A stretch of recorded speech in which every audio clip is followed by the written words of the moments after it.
The following was recorded in front of a live studio audience at the Studio 21 Podcast Café.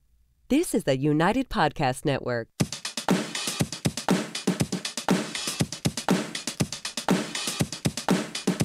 Ladies and gentlemen, the young American, Kid Constitution himself, Joseph Bemister.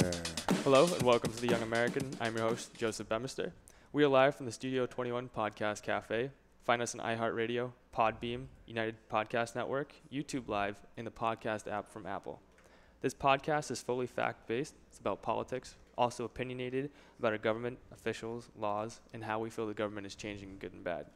This week, we have Jilletta Jarvis on. She is the Libertarian candidate for governor of New Hampshire. Thank you for coming on. Thank you for having me.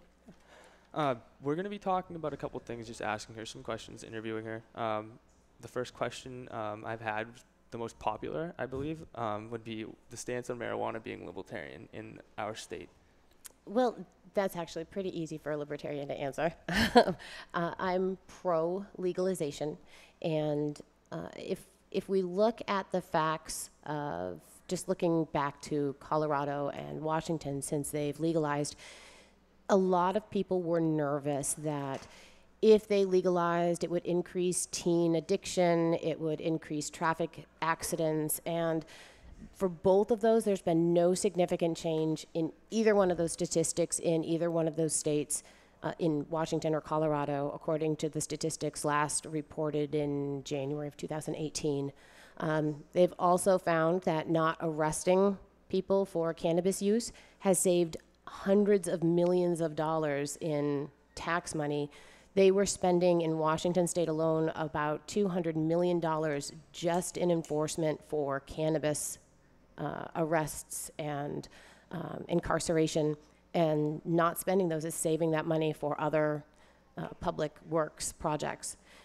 They've had no change in the traffic fatalities. They've had their revenues go up, and it isn't just because of taxation of cannabis. It's been also because of people coming and into the states because they feel that a state that offers legalization is a more free and welcoming state. So they've been coming in, spending money on hotels and on food and on all sorts of other things. So their tax revenues have gone up, and their opioid addiction has decreased.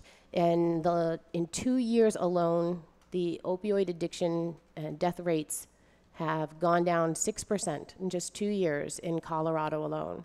And that's just because people have access to a safe form of cannabis that they aren't going to a dealer to get, and they're not getting hooked on other things where a dealer is pushing, hey, you liked this, maybe you should try this, it'll get you high quicker. They're not going through that. So the opioid addiction rates have gone down. And also people use cannabis to help them get over addiction. Yeah, alcoholism, I believe, opioid addiction, and there's another one, cigarettes actually, marijuana have helped with all those. Medical benefits all over the form for it. I mean, mental benefits, physical benefits, and cannabinoid, which is all 50 state legal, which is a product of marijuana, helps and is actually recommended by a lot of doctors now for Parkinson's disease. Yeah, they've found that it actually helps decrease the amount of times that a Parkinson's patient has had a fall, has had confusion, has had pain. Their pain instances have gone down. It's helped in a lot of different areas medically. It has helped with Alzheimer's patients. If you are aging and you're starting to experience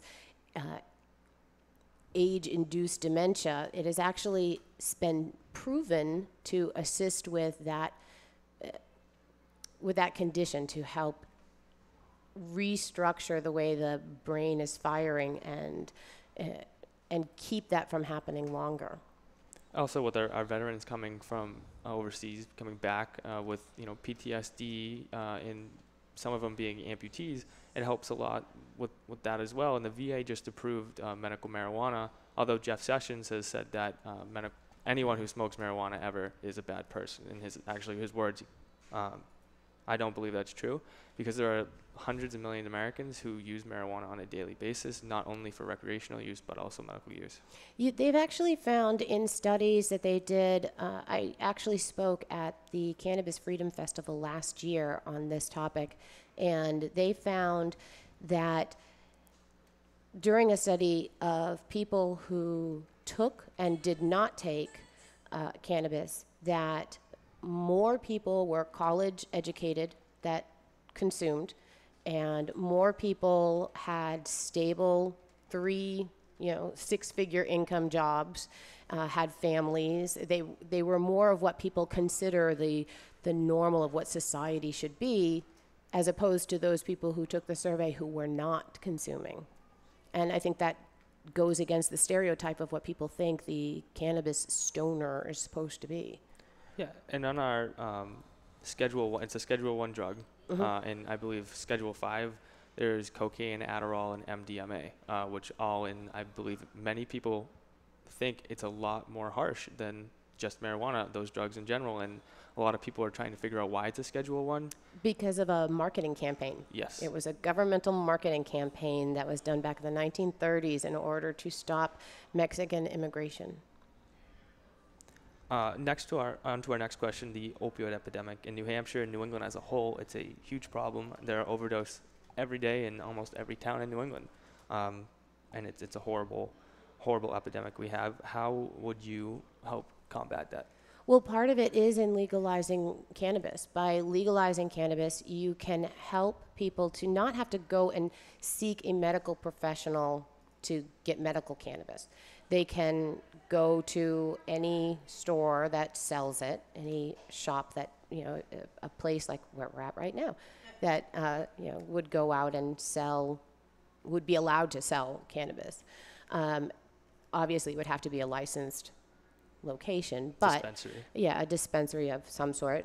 And by being able to go out without any questions asked and purchase cannabis to use instead of their opioid and have it legal and not have to worry about the legal consequences, then we can help reduce some of the opioid addiction. Like I said, in Colorado, they saw a 6% decline in just 2 years, and that's a pretty impressive rate, especially when they'd been seeing an increase of 2 or 3% each year since 2002 to 2010. That was a huge increase, and all of a sudden it's going backwards.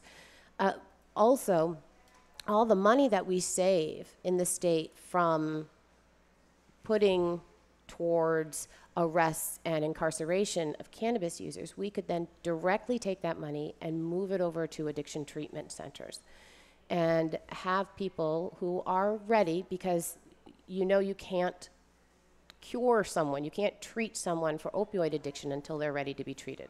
And unfortunately, we as a society have to realize that means that not everyone will be saved from addiction. It can't happen. If we assume our goal is 0% addiction, then we're setting ourselves up for failure. Yep. But if our goal is to reduce those rates and to keep reducing them each year and to convince people that they don't want to start, then we can succeed. And prevention has got to be what our goal is. We can treat the people who are currently addicted, and unfortunately many people get addicted through medical prescription starts. For example, I had a surgery, and they prescribed me OxyContin. Well, they gave me a pint of liquid OxyContin. I had maybe a couple of tablespoons of that jar and then had to take it to one of those drug take-back days. But, why would I need that much of an addictive substance in my house? I constantly tell them, my doctors, whatever you prescribe to me, I do not want it to be an addictive product. I don't want that. Just because you never know. Yeah. I haven't gotten addicted to anything, but it is possible. And when they start prescribing things like opioids to you, you never know how they're going to affect you. And a lot of people don't know. They just assume that their doctors are giving them the best possible medication for what they're Yeah, if the doctor prescribed it, it must be okay. It must be okay. And they don't even think about asking, is there something that's non-addictive? Because I had a doctor that prescribed me an opioid for something recently, and I said, and then he said, well, according to the new granite hammer laws, you need to go and take a drug test before you can take this. And I went, why do I have to take a drug test to get prescribed a medication? And he said, oh, because it's an opioid. I said, well, I told you I don't want addictive substances. So why? No, exactly. So is there another medication that you can give me for this? Oh, yeah, well, there is, but yeah, we could just give you Tylenol. We just prescribe you this one most often, so that's the one I was going to prescribe. Well, let's look at the patient here. The patient who says, don't give me anything addictive. You just simply went straight to this is what we always prescribe. Not thinking about whether and the worst thing was he said, and it doesn't always work anyways. So you're going to prescribe me an opioid that is not going to be guaranteed to work for the condition that you're treating. And it would be against my will to take it.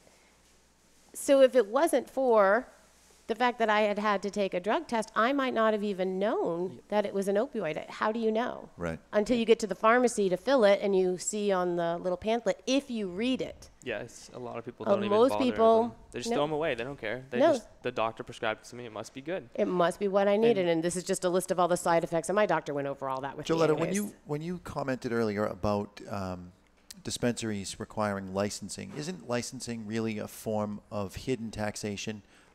Why would you recommend that a dispensary of marijuana, if marijuana is legal, have to have a license? Okay, so I think that all occupational licensing needs to be reformed, period, across the board. So when I'm thinking licensing, I'm thinking post-reform licensing, where a license is you agree to not sell this to anyone that is not of legal age. So if you're not 18, you should not be smoking unless, you have a medical reason to do that. Sure. Or you agree that, trying to think what else I would ask them to agree to. Well, in order to operate any business, you need to go through some red tape, to bring your building up to code and so forth. So along those lines, not so much. Your building's not falling apart. You have disability access into the store so that people who are in wheelchairs can actually get in. Those kind of things. That's to me what a license should be. Yeah, and I mean, like Mr. Jonathan said, hidden form of taxation. In my eyes, that's tolls, dog licenses, and I think a driver's license, because we have to pay for it, for me, that's a form of taxation, but it's a good idea to have sort of a regulation on drivers, which comes into our next question, would be stance on firearms in the state. Constitutional carry is in place. We have the stand your ground law, so we don't have to flee if we feel threatened. And obviously, I mean, people around us on a daily basis carry firearms. I mean, I notice it only because I'm proficient with firearms. So when I see somebody and I see their hat, I can immediately say, okay, I think they might be carrying a firearm because it's a Sig Sauer hat or, gun manufacturer hat. And I can actually see on what part of the body they're carrying a firearm. And a lot of people don't even pay attention to that. And in Massachusetts, our neighbors, they're super strict on their firearms policies. Would you change anything in the state? Actually, right now, what we have in our state, the only thing that I would change is having spoken to a few people who went for their licensing, there were a couple times where, actually multiple people told me about this situation, where they went in to get their license and they had their background check, and it took such a long time to get their background check in that by the time they got it, they had to start over again, because there's a period between when you start your background check and when you have to purchase the firearm. And that was not their fault. No, it was completely not their fault. And I personally feel that if you as the business and you as the police department that was supposed to be helping them run that check, make the error where, okay, we ran this background check, everything checks out, he's good to go. If you make that error and they've paid for that license, why should they then have to start over again? That to me is a breach of our public trust. We have trusted our officials to do their job, and they did not do it. That, to me, I have a problem with that. Yeah. Buying a firearm, and there was one time my father and I went to go buy a rifle for, I think it was one of my birthdays, and we were there for almost 4.5 hours because the background check was taking so long. Which I don't understand how a background check in 2018 could take more than 1 second. I agree. Like, I mean, everybody has high-speed internet, and I get the system could be bogged down, but just our website at Two Guys Cigars, our website handles thousands and thousands and thousands of people, and that's just a cigar site, and we're not even the biggest. Yep. Yeah. And, police officers, when they pull you over, they swipe your license in their car, they run your license number, and they have, your whole record in front of them. Exactly. And gun stores, also bondsmen who aren't even police officers, they can see what you have on your record with, just a couple, types into a computer. They can see who you are, where your current address is, and I don't know why. It's not even high-speed internet either. Exactly, That's basically dial-up. Yeah, and if we had those in firearm stores, and I understand people want a waiting period, I don't agree with that. If somebody wants a firearm, they're going to get a firearm. You should be able to check right now. Exactly. I can go online right now and purchase a background check on anyone. Anybody can. That's one of the things that, if you want to spend the money, you can purchase a background check, sign the agreement. I don't plan to use this for any ill whatever. And you can purchase one right now. But these people were waiting 2 weeks. Yeah. 2 weeks for a background check. And that's just ridiculous to me. In today's modern age, we shouldn't have to wait that long for the information. And okay, so that's his first purchase of a weapon. The second one, now you've already proven it, right? So why should you have to go through the same huge rigmarole over and over again every single time? I think that's a good idea. We keep having the background checks because you never know if somebody commits a criminal offense in between that But it time. still shouldn't take 2 weeks the second time. Not You've at all. already been proven. So up until this point, that person was clean. So why should you have to go through it all over again? Exactly. It should just be by access of, we have phone calls now, and that's how they mainly do it. The average background check, I believe, takes about 35 minutes is the national average. And that's not with the waiting period. See, I disagree a little bit with you, Joe. I don't think once you pass a background check, you own a firearm. Yep. Now you're in the club. Yeah. You own a firearm. So they're going to tell you that you can't own 2 firearms? For what reason? Well, no. I'm saying if there's a period in between time. Like if you go and buy multiple at once, sure, one background check for all of them. But if you're buying, you say... But you already have You already have a gun. Well, yeah, exactly. Whatever so danger if they you say, are to I'm society. sorry, you're now a danger, well, what are they going to do? Come and say, well, the gun you already have, you have to turn back in? Essentially, yes. Actually, there's laws and there's procedures that goes through. If you are a felon and they see you have a firearm on your record, they'll take it Being away. a felon That's is a true. different situation. But if you become a felon, and they should be taking your firearm away immediately. Well, yeah, exactly. There's due process to do so because it is a right. It's one. But of the what 10. if Correct. you get a firearm today? Yep. And then tomorrow you go get a medical cannabis card? Your firearm is taken away because the federal government decided you are a danger to society because you have a medical marijuana card. What if you But have what a if you gun go out today? and have 10 drinks? Right. That was my next point. And no one's ever overdosed on marijuana, but there's been many people who have died of alcohol poisoning and alcoholism. Alcohol is much more dangerous to you. THC is naturally in our bodies. Yep. And I don't care what anybody says, marijuana in my mind is not as dangerous, not nearly as dangerous as alcohol. It's not. That's been proven time and time again. They actually did a study to see whether or not you could overdose on cannabis, and the only way you could is if you were smoking it and you smoked so much in such a short period of time that you gave yourself carbon monoxide poisoning. I believe it wouldn't be from the cannabis, it would be from the smoke. 3 times as much as your body weight in THC. Yeah, which and is it's impossible to do. I mean, okay, I won't say impossible. I not don't a know anybody who challenge. could do it. This is not a challenge to anyone who's listening. Don't go out and try it. Don't eat Tide Pods. Don't smoke that much weed. No, that much weed.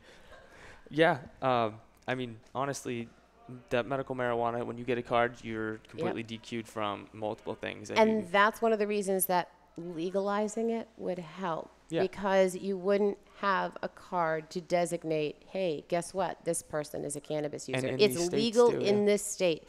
If it was illegal in this state and you did not need to go and get a card that no one would ever know. No one would ever know. You could steal your firearms. I mean, there are how many videos of people drunk at a campfire shooting off guns? That's completely legal. And how many of them end up in the emergency room for shooting off their feet? A lot of them. I've almost seen it. You know, a lot of times what happens when you have too much cannabis, you go out and get yourself a lot of chips. Yeah, you stop at McDonald's at 2 in the morning and you max out your debit card. We're going to take a quick commercial break. We'll be right back with The Young American.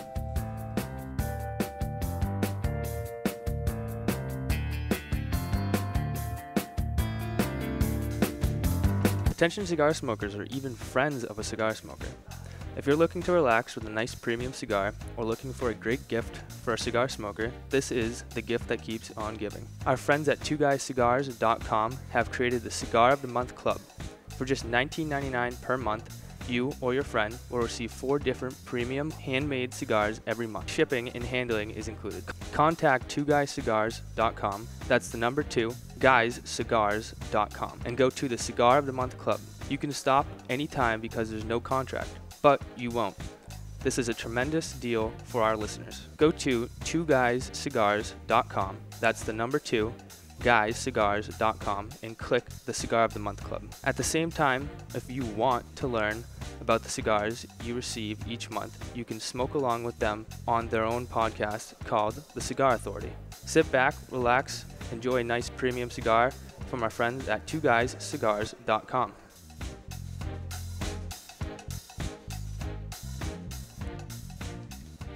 All right, guys, welcome back.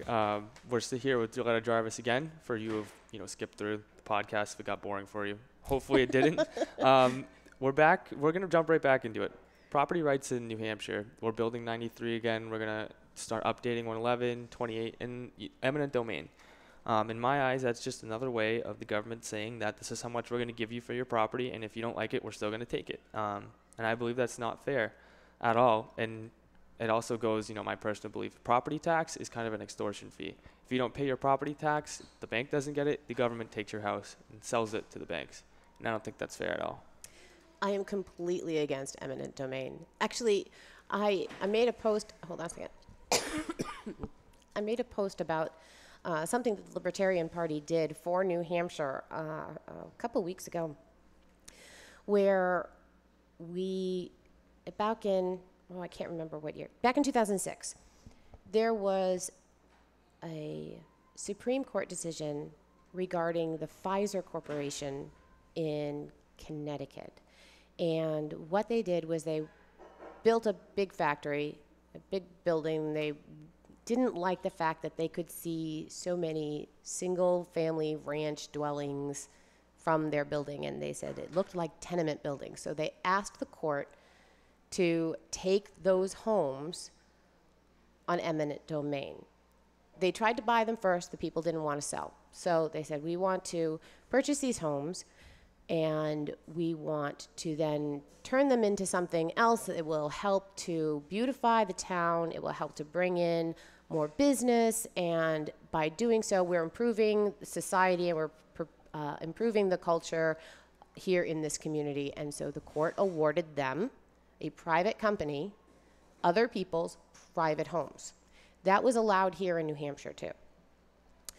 So what the Libertarian Party did, the Libertarian Party of New Hampshire, as well as a business owner in California, got together and said, well, one of those Supreme Court justices has a home in Ware, and it's not really in the best shape. So that seems like a really great place for a place called the Liberty Resort. And we're going to petition the court for that property. Or Lost Liberty, the Lost Liberty Hotel or Lost Liberty Resort. I can't remember if it was resort or hotel. So they petitioned the court to take that property on eminent domain, and they used all the same reasons that Pfizer used as why they should have that property. And they had it down to what foods they were going to serve and what they were going to be called.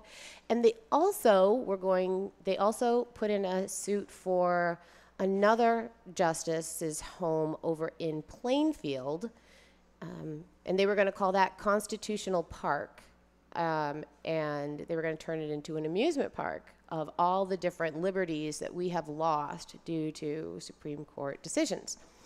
And lo and behold, the Supreme Court in New Hampshire suddenly changed the laws in New Hampshire that you could no longer take a private home for a private company.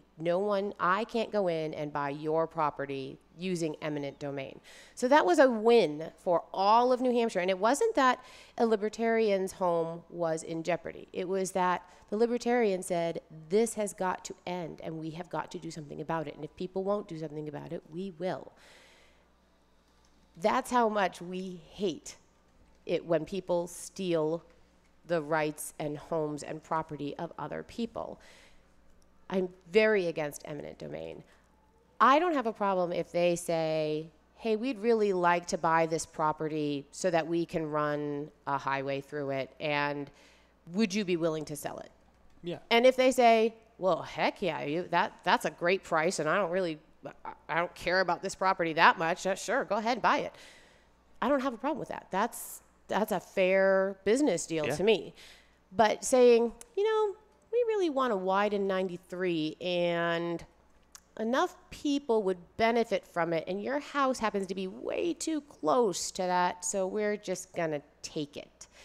I have a problem with that. Yeah, here's $100,000 for a $400,000 house. Take it or leave it. And if you leave it, then you're going to leave your house because they will go through and reassess the property just before they do something like this, so that they can say that they gave fair market value because they go based on the tax assessment. Yep. So they send in someone to redo the tax assessment. And of course, it's a government official that goes in to do the tax assessment. And guess what? It never ends up being what fair market value would actually be. It's funny when you go to get a new loan on your home, you go to refinance, how they'll send the assessor out to see what the value is, and you always end up having to pay more, or you get more when it doesn't work for you, and you get less when it works for someone else. Yeah. Yeah, the tax assessor came out to my house and evaluated my house for more than what a real estate appraiser came out and assessed. It's amazing how the two do not ever match. But because I'm paying taxes on what the tax assessor assesses my house to be. Right. Yeah. Yeah, I mean, I honestly believe that property and income tax are complete bull crap. Yep. No, I believe sin tax is there to deteriorate people from drinking alcohol, gas, cigarettes, tobacco products, and then you look at income tax. Essentially, it's the same exact thing. It's taxation on your income. What's that meant to do then? What's it paying for? Because before World War I and II, there was no income tax or property tax. There was sales tax and local taxes. There were tariffs back then. Yep, we did tariffs. And bonds as well. There's war bonds, town bonds, bonds for highways and things like that, which I'm starting to learn about in my law class, in my economics class. Yeah, they also did an income tax for a short time after the war to pay for the war, and then they ended it. There was a sunset clause on that law. And honestly, I think most all of our laws should have sunset laws. Sunset clauses, so that we don't continue to have these laws that are no longer valid. There's no reason for them, but they're still on the books. Why do we have that? Why not put a sunset clause on a lot more of our laws? The stuff that is important would be able to be Exactly. revoted on, and the stuff that we've lost interest in can just go away. Exactly. That way, if we say, oh God, I don't want to have to deal with this law again, we don't have to go through the process and the cost of repealing it. It's going to sunset, just let it go. But if you say, well, that law was actually really important, and without it, we are going to have death in the streets, there's going to be blood everywhere, we need to go back and review that law again. Make sure it's current, make sure it's up to date, make sure it's still applicable to the people that we have living in the state today. There were some laws on the books that were put on the books in the 1800s because I think it's typhoid fever, but don't quote me on it, where you couldn't spit on the sidewalk, just as an example. There's no such thing as typhoid fever anymore. I mean, we have shots for that. No one's dying of that, and you're not spreading mass disease by spitting on the sidewalk. Is it gross to spit on the sidewalk? Yes. But do we need to have the police involved every time someone spits on the sidewalk? No, I don't think we do. And most of the time they're not going to be because they don't care. But if they want to get you for something, I mean, I think, what was the show? Law and Order? Is that what it was? That made that actually come to light, that people were doing that kind of thing. I know it's a fictional show, but it made people go, are those laws real? Yeah, in Boston, you still can't hold hands in the center of town on a Sunday. That's still a law. Those kind of things. They should all have been sunset. We should put a sunset clause on everything, and if it's important, we'll vote it back in. If it's not important, it goes away. Exactly. Definitely on occupational licensing. All occupational licenses should be sunset. Yeah. I don't think, if I own a building and I want to start a shop, if I have the right permits for whatever shop I want to start, I don't think they should say, oh, well, here's your occupational permit. Now you're going to pay us for, change the use fee as well. If it's a warehouse, you want to change it into a business. It's kind of, bullcrap that you want me to change, apply for a change of use when, say, there's nothing wrong with that. Why should I have to pay? It's my property. And some of our licensing is it's too extraneous. For example, if you want to sell alcohol, okay, you get all your permits, you get your buildings to have a bar. Well, how much food are you going to sell at this bar? What's the percentage? Because you need to have a license for that. And are you going to cook any of it? Because now we need to come back and license that aspect. If you're not going to cook any of it, well, we need a separate license for that. Now, are you going to make your own alcohol? Oh, you need a separate license for that. Are you going to move that alcohol from one building to another? Yeah, there's a license for that. Are you going to sell it so they can take it out of the business? There's a separate license for that. Are they going to consume it in the building? Separate license for that. You may have to get 6 different licenses to open that one establishment, and that's just for the alcohol. Yeah, and different businesses being, I'm a pool boy. I help, open, clean pools, things like that, and there's licenses and permits for that as well. And I'm going to, someone called me and told them I'm going to open my pool. I understand there might be a business license, and sure, I need to pay taxes on whatever I need to do. How much it is in the pool, and the percentage is one thing. But why do I need different licenses for different actions I'm doing? Whether I'm, I guess electrician, you want someone who knows what they're doing so they don't catch things on fire. But I'm not doing electrical work. I'm not doing any of this, and that's why I don't want those licenses, and that's why I'm not going to get those licenses. Jilletta, where do you stand on the government allowing businesses to run their business the way they like to? And specifically, obviously, we're here upstairs from Two Guys Smoke Shop. So the cigar smoking business was dramatically affected roughly 10 years ago when the state of New Hampshire went smoke-free.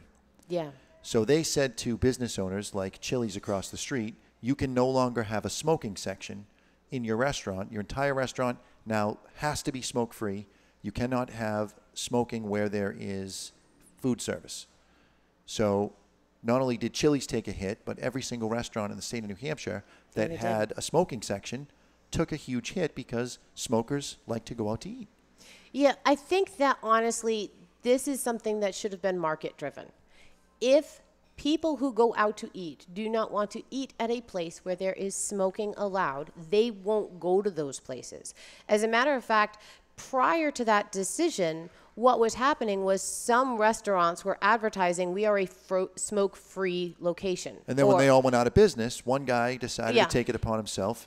And they weren't getting enough customers. Right. And so that showed that the state didn't really need to do this. Yeah, so there were some places where some people didn't want to go out to eat at those places anymore.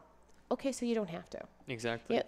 If you find you're going to a restaurant where they allow smoke, and it's the only place that you can really go out and eat, and their ventilation isn't good enough, maybe you should contact the owner and say, hey, the ventilation in your place is just, there's not enough separation of those who are smoking and those who aren't. But most places who wanted to do right by their customers made sure that their smoking sections had a well-ventilated area or were a separate room altogether. Right.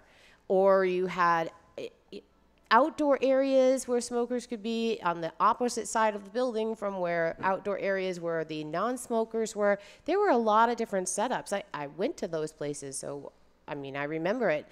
There were definitely some places where, oh God, every every seat was a smoking seat. It didn't matter. Yeah, you left smelling like a cigarette, and that would be up to the person going to that restaurant to make that decision. And it should be up to, that's right, it should be up to me, the consumer, to decide.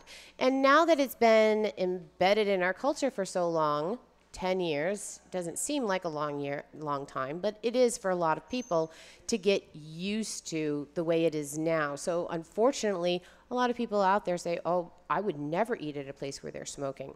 Okay, so let the restaurant owner say, we're thinking of putting in a smoking section. Put a survey out.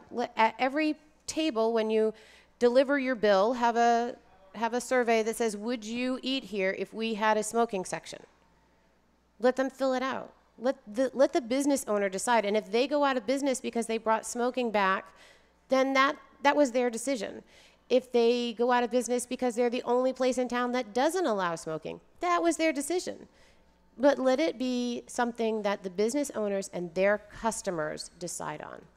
We're a lot smarter than the government gives us credit for. Yeah.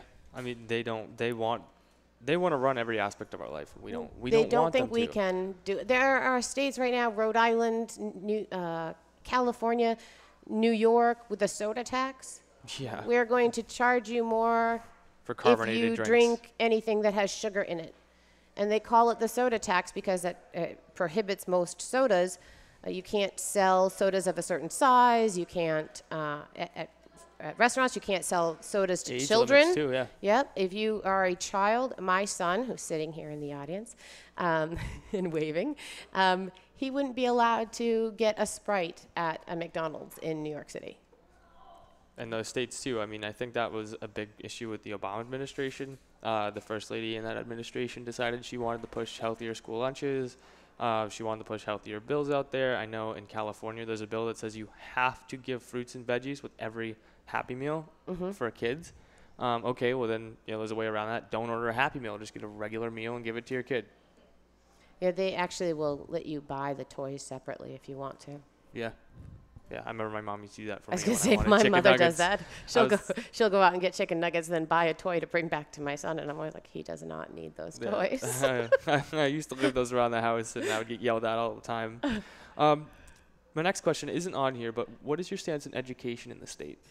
I think that education reform is needed. And I mean everything about it.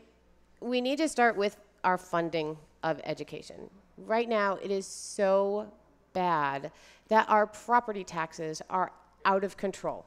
They're just out of control. And if you don't want to vote on a raise of your property taxes, the school administration comes back and says things like, we're going to lay off 50 teachers because you people refuse to give us a cost of living increase. Really? How many people are getting cost of living increases? I'm sorry. I understand that teachers need to be paid. And I'm not saying that they don't. But they have added so many administrative staff members to schools. They have, in some school systems, they have more administrators than they have actual teachers. Why do you need that many administrators? I just don't understand. They have not been able to show me, not one single school district has been able to show me yet on their budget why they need this many administrators to run their school. Why does their superintendent need to make 5 times more than their best teacher? I don't understand that. So we need to reform that. And one of the things that I had proposed was actually forming an education reform commission, which would be comprised of parents of students at public schools, private schools, home schools, and charter schools.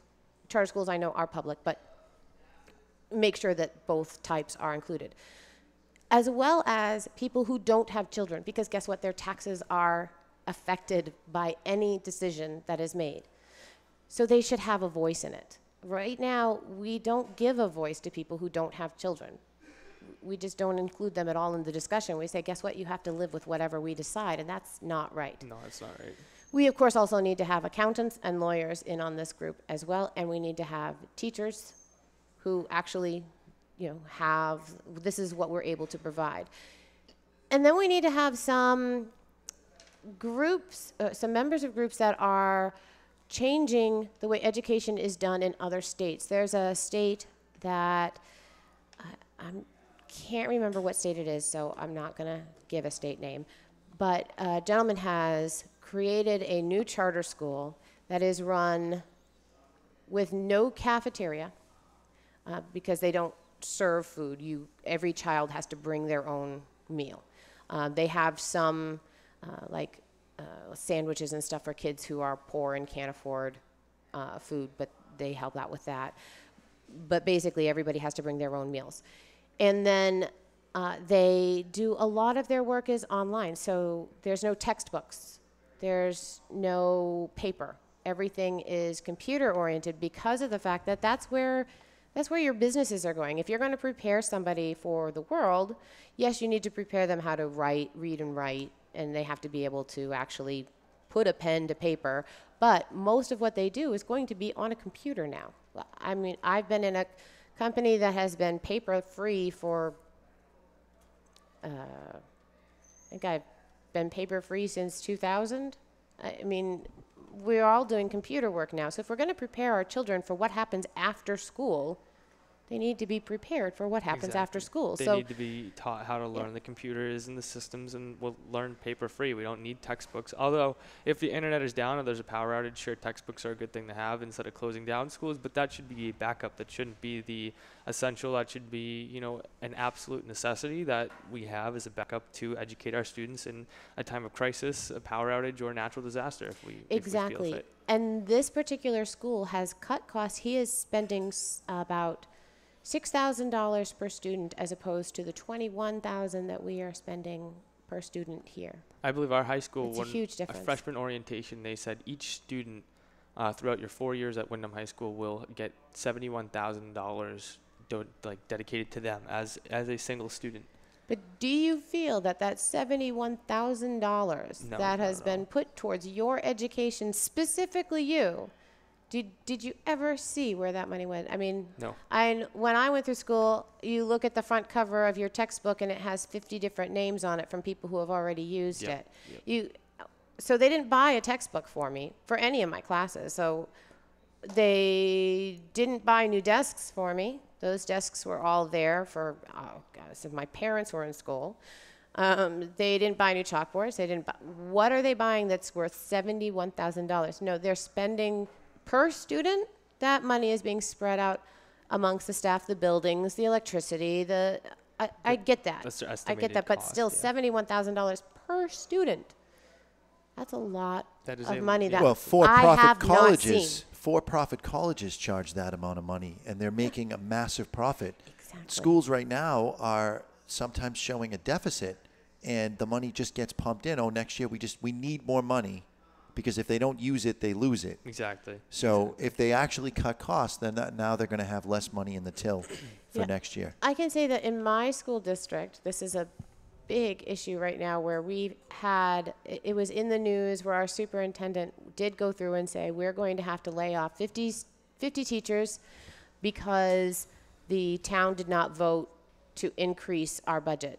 And we gave them the budget incorrectly, so we gave it to them too small. So we can't exist on the budget that we put into the ballot and got voted for. So we're going to lose 50 teachers. And then he came back and said, oh, no, only 31. I was able to save 21 positions. And then the school board just voted to give him a raise and a bonus. Well, where did that money come from? Exactly, yeah. When you're complaining that you're losing teachers, if they had offered me a raise, I would have said, no, use this towards some teacher's salary. Keep another teacher if you can. Do whatever you have to do. But no, don't give me more money. First of all, he's already the highest paid superintendent in the entire state. And yeah, I thought our superintendent was paid pretty high. He's a six-figure salary. It's ridiculous. As governor, New Hampshire is the only state that has an executive council. Yep. How would you pick the council or make sure they'd work with you? The council is actually voted on by the voters. So I wouldn't pick them. Yeah. How would I work with them? I would work with them the same way I would work with the legislature. It is important to me that once you're elected, you represent all people.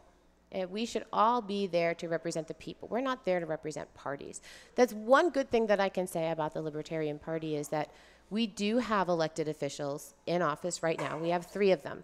And as I was on the board, the executive committee for the party for the last 2 years, I can tell you that there are very few times when, as the secretary of the party, I reached out to our elected officials and said, I just want to let you know this is the party stance on this particular bill.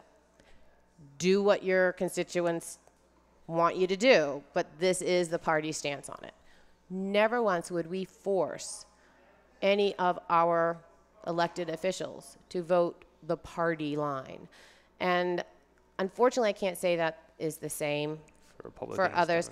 I know that there's they call them the whip that stands at the front of the room and gives you the thumbs up or the thumbs down on you vote yes or you vote no. And if you don't do either one of those and it's a roll call vote, then they will make your next election very, very tough on you. Because they're going to pick people that they think is better, and they're going to market with them and endorse them, and they're not even going to mention you. Yep. And you're probably not even going to get elected again.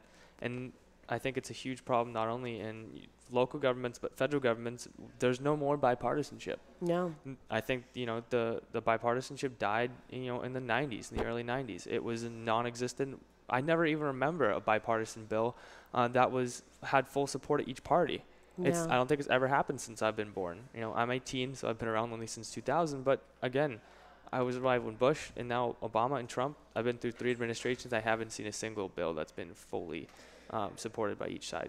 And they spend most of their time just saying, "Oh, well, we would have gotten more done, but it was the other party's fault." They blame each other, and they can't take their own blame, and that's the problem. The most effective governments in the world all have 4 or 5 parties in the active government. And the reason that those ones work so well, and I'm not saying that they're the best governments for what I would want, but they are effective for what they're doing and what their people want. The reason they work so well is that no one party has a true majority. If they want to get something passed, they have to work with the other parties. There's no other choice. And that's something that we are lacking here in our country. We are lacking that cooperation where we will work with the other parties in order to get our constituents what they need. We're not doing that. Our government was written to be difficult to work with, but it comes a time where you have to look at it and say there's literally nothing being done on either side. And although it was designed to be very hard to change rules, laws, and create new ones, I think it needs to evolve in a different way. It needs to be easier to change things, but I think it was kind of based off a 2-party system, and it needs to be. Actually, I disagree with you. It was not based on a 2-party system. It was based on independence.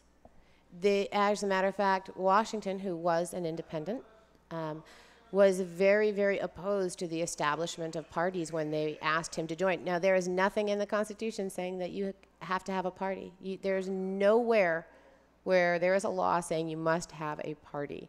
As a matter of fact, if you look at the laws that say what it takes to, say, be governor, you have to be of a certain age. You have to have lived here for a certain period of time. You can't be a felon or on parole for a felony. That's it. That's what is required. However, then we go and pass regulations that say, okay, well, in order to get on the ballot, though, we're going to make you get a certain percentage of signatures if you're not in one of the 2 major parties. And in order to be a major party, then you need to get this percentage, and only your gubernatorial candidate or your Senate candidates can get those percentages. Your presidential candidate can't even do it for you. If Gary Johnson had gotten 4% throughout the country, it would not have done anything for the Libertarian Party in New Hampshire. Nothing. Only our gubernatorial candidate, who was Max Abramson, only he could get us that 4% and get us on the ballot this time, or our Senate candidates at the time. And luckily, we were able to get that 4%. But if I don't get 4% this time, we lose it. So it's not a given. You have to maintain that. And the way that it works is the media won't give any attention to anybody who's not one of the two primary No, not at all. parties. Like Gary Johnson and Jill Stein, they went against each other the whole time, and they didn't debate any other person. You barely even saw it. It was all in local news. It was never in, it wasn't on Fox or CNN. It was mentioned on their online websites, and it was mentioned, sometimes their stories, but it was a fraction of what, Trump and Hillary got. And being libertarian, I disagree with a lot of things Trump does, and I certainly would have disagreed with a lot of things Hillary did. And kind of getting back to what I was saying about how I feel that the Constitution was written based on a two-party system. Mm-hmm. I'm not saying that it was based on, it says there's only supposed to be two parties. My opinion is that it was designed to work only with the left and right. It wasn't designed to work with the left and right and in the middle, although I feel our founding fathers were in the middle, and that's why they gave us, the Anti-Federalists gave us the Bill of Rights, the 10. There was the Federalist and Anti-Federalist. There wasn't, the Anti-Federalist, the Federalist in the Green Party or the Libertarians. It was you were for the federal government or you weren't. Yeah, those parties came into play after Washington had served his first term. They asked him to run. Both parties asked him to run for them for his second term, and he said no. And then he said, "I'm not doing this again. I'm done." Yeah. And that's when the two parties took over. Our first two governors here in New Hampshire were both independents as well. Yeah, and I think we need to see more of that. It'd be awesome. Definitely to do. See a libertarian like yourself getting elected the governor. Hopefully that will happen. Thank you, everybody out there who's coming back, tuning in. If you're new to the podcast, please, tell a friend. One friend, listen to this on the podcast app. Really appreciate it. We're live from the Studio 21 Podcast Café. Please like and subscribe to this podcast. Wow, I'm all messed up. Next week, we'll have another libertarian on the show to talk more about, New Hampshire as a whole and how we'd like to see it go further into, a freedom type state, as we already are. The most lean towards freedom state, in my opinion, of course. And anybody out there who wants to sponsor us, run campaign ads, promotion codes, promotional codes, anything. Email me or contact me, and follow my social media now at the Young American Podcast on Instagram. Thank you. See you next week.